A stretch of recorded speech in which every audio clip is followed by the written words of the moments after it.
పార్టీకి రాజకీయంగా ప్రభుత్వాలు పార్టీ ఆఫీసులు కట్టుకోవడానికి స్థలాలు ఇస్తాయి, బిల్డింగులు కట్టుకునే ఉంటారు. ఇప్పుడు ఏకే గోపాలన్ బిల్డింగ్ ఉంటుంది ఎక్కడ ఢిల్లీలో. అంటే రాజకీయ పార్టీలకి పార్టీ కార్యాలయాలు ఇవ్వాలి అనుకున్నప్పుడు అది ప్రతి పార్టీకి ఎంత ఇవ్వాలన్నది 83 నుంచి ఎన్టీ రామారావు ఆంధ్రప్రదేశ్లో పాటించాడు. జిల్లా స్థాయిలో మండల స్థాయిలో కూడా కమ్యూనిస్ట్ పార్టీ వాళ్ళు ఆఫీసులు ఆ జీవోని ఆధారంగా చేసుకుని పార్టీ స్ట్రక్చర్ పెట్టుకోగలిగారు, బిల్డింగ్లు కట్టుకోగలిగారు. దురదృష్టం ఏంటంటే జగన్మోహన్ రెడ్డి అదే జీవో అడ్డం పెట్టి 13 జిల్లాల్లో ప్యాలెస్లు కట్టినప్పుడు ఎవరు మాట్లాడలేదు. కానీ ఆయన అదే తెలుగుదేశం పార్టీ మీదకి దాడికి వచ్చినప్పుడు ఎవరిని ప్రేరేపించారు, ఎవరిని టార్గెట్ చేశారు, ఇదంతా ఈ రోజున్న పోలీస్ అధికారులే, అప్పుడు పోలీస్ అధికారులే.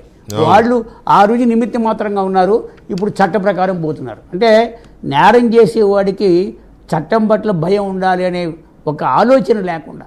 ఎందుకంటే ముఖ్యమంత్రి ఓ నేరస్తుడైతే ఇంక మిగతా నేరస్తుడు చిల్లర నేరస్తుడికి విచ్చలవిడితనం ఏర్పడుతుంది కదా.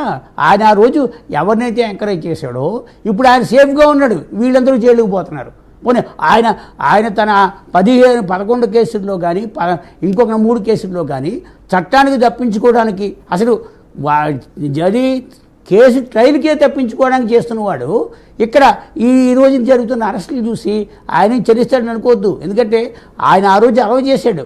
ఆ రోజు అలవ్ చేయకుండా ఏ ఒక్కడినైనా నియంత్రించి ఉంటే ఖచ్చితంగా మీకు కొంత భయం అనేది ఉండేది. ఇప్పుడు హత్య చేసిన వాడికన్నా హత్యను ప్రేరేపించిన వాడే కూడా నేరస్తుడే. ఇప్పుడు ఎవరైతే మీరు చంద్రబాబు నాయుడు గారు ఒక అధికారంలోకి వచ్చిన మొట్టమొదటి ఏం చెప్పాడు, మేము చట్టాన్ని అతిక్రమించి వెళ్ళాము, ఏదైనా ఆఖరికి రాష్ట్ర వ్యాప్తంగా తెలుగుదేశం క్యాడరు టీవీలు చూసుకుని సామాన్య మానవులు, సామాన్య కుటుంబాల్లోని వాళ్ళు కూడా చంద్రబాబు చాలా కసిగా వెళ్ళాలి, చంద్రబాబు చాలా ప్రతీకారం తీర్చుకోవాలి అని స్టేట్మెంట్లు ఇచ్చిన సందర్భాలు కూడా ఉన్నాయి. అయితే ఆయన సంయమనం పాటిస్తూ చట్ట పరిధిలోనే, అంటే దొంగలు వాళ్ళకు వాళ్ళు భయపడి పారిపోవడము, వాళ్ళకు వాళ్ళు దొరికిపోయే పరిస్థితితో వచ్చే పరిస్థితి కల్పించే పోలీస్ అధికారులు మాత్రం అప్పుడు ఇప్పుడు ఒకటే. కాకపోతే చట్టం విషయంలో అప్పటి ప్రభుత్వం, అప్పటి ముఖ్యమంత్రి నేనున్నాను మీకు ఎందుకు, నేను కదా మీకు శిక్ష వేసేవాడిని, నేను కూడా మీకు ఉద్యోగం ఇచ్చేవాడిని, నేను కూడా మీకు జీతం ఇస్తున్నామని ఆ రకంగా రెచ్చగొట్టాడు. కాబట్టి ఆ రోజు కాకి ఇండస్ట్రీలో ఉన్న వాళ్ళ ఒంటి మీద తెలివితేటలు మరిచిపోయి వాళ్ళు చదువుకున్న చట్టాలు, ఆ అఖిల భారత చట్టాలను కూడా మరిచిపోయి ప్రవర్తించాడు. కాబట్టి ఆ వికృత చేష్టల నుంచి ఈరోజు ముఖ్యమంత్రి చంద్రబాబు నాయుడు కానీ పవన్ కళ్యాణ్ గారు కానీ అసలు నిజంగా పవన్ కళ్యాణ్ గారి మీద చేసిన దాడికి, వ్యక్తిగత దాడికి ఆయన ప్రతీకారం తీర్చుకుంటే ఇవాళ జగన్మోహన్ రెడ్డి పార్టీ ఎక్కడ ఉండేది, జగన్మోహన్ రెడ్డి నాయకులు ఎక్కడ ఉండేవారు అంటే మనం గమనించాల్సింది ఏంటంటే నాయకుడు బట్లే పార్టీ నడుస్తుంది, పార్టీ బట్టే ప్రభుత్వం నడుస్తుంది. ఇక్కడ తెలుగుదేశం పార్టీ, భారతీయ జనతా పార్టీ, జనసేన ఒక చట్ట పరిధిలో పనిచేస్తున్నారు. కాబట్టి గత 5 ఏళ్లలో చట్టాన్ని అతిక్రమించి కానీ చట్టాన్ని తప్పించుకు తిరిగిన వాళ్ళు కానీ రేపు చట్టానికి ఖచ్చితంగా లొంగవలసిందే.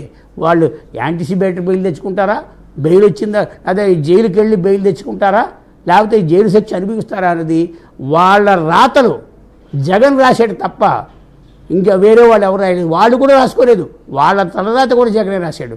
దానికి వాళ్ళు అనుభవించక తప్పదు. ఇది కింది స్థాయి వరకు వెళ్తుంది. పోలీస్ యంత్రాంగంలో ఇప్పటికే ఒక రకమైన అంటే గతం కళ్ళు తెరిచి మనం తప్పులు చేసామని పశ్చాత్తాపడకపోతే కూడా మొన్న వరద ప్రాంతాల్లో ఒక ఐజీ స్థాయి అధికారులు ఎలాగైతే ప్రవర్తించారో దానికి చంద్రబాబు నాయుడు ఎటువంటి వార్నింగ్ ఇచ్చారో మీరు చూశారు. అంటే జగన్మోహన్ రెడ్డి అధికారం కోల్పోయి 100 రోజులు అవుతున్నా వాళ్ళలో మార్పు రాలేదంటే ముఖ్యమంత్రి నిన్న కూడా చెప్పాడు, ఇవాళ కూడా చెప్పాడు, నేను కఠినంగా ఉంటాను అంటే. చంద్రబాబులో కాఠిన్యం కనుక చూస్తే జగన్మోహన్ రెడ్డి టైములో వికృతంగా పనిచేసిన అధికారులు ఫ్యాంట్లు తెరిచిపోతాయి. నిజంగా వాళ్ళు ఉద్యోగాలు వదిలేసి మీరు ఆంధ్రప్రదేశ్లో పనిచేయలేమని పారిపోతారు. జగన్మోహన్ రెడ్డి పరిపాలనలో పారిపోయారు.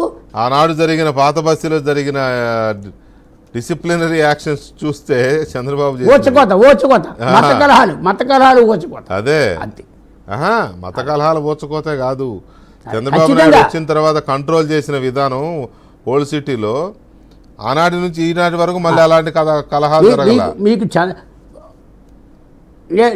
మీకు మీరేమనుకుంటే కొంచెం ఉదాహరణ చెప్తా.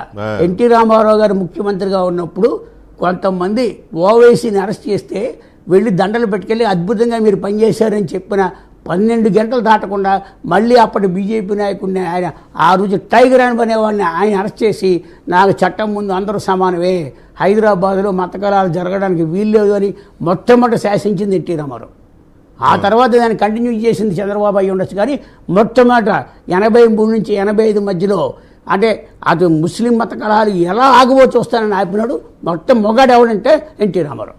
ఆ తర్వాత దాన్ని చంద్రబాబు నాయుడు గారు కొనసాగించాడు. మీకు హైదరాబాద్